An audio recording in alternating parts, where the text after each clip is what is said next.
అతను వచ్చిన రోజున నీలమ్మ ఎవరో దగ్గర బంధువులను పిలిపించి ఆ పిల్లాడి పేరును వాళ్ళకున్న పొలంలో ఎంత పెడతారు, పోషణ వివరాలు లాంటివన్నీ మాట్లాడుతుంటే కాదంబరి వాళ్ళ దగ్గరకు వచ్చి ముడుచుకుపోయి కూర్చున్న ఆ పిల్లాడిని తీసుకుని లోపలికి వెళ్ళబోయింది.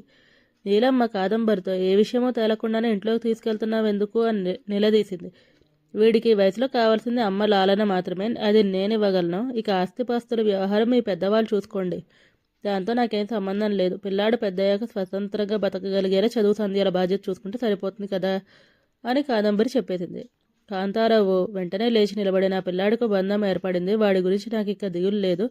ఇక పొలం ఎంత ఏమిటి అనే విషయాలు పెద్దలు ఎలా అంటే అలాగే చేస్తాను, కాదనేదేం లేదు అంటూ వెళ్ళిపోయాడు. అలా వాడి పెంపకం కాదంబరి చేతుల్లోకి వచ్చేసింది. ఆ రోజు గదిలో కూర్చున్న తల్లి దగ్గరకు వచ్చి విశ్వం హుషారుగా చెప్పాడు. అమ్మ, రోజులాగే బుజ్జిని అత్త దగ్గర కూర్చో, నిద్ర వస్తే పక్కన పడుకో అని చెప్తుంటే వాడు ఏమన్నాడో తెలుసా? అత్త కాదు అమ్మ అన్నాడు.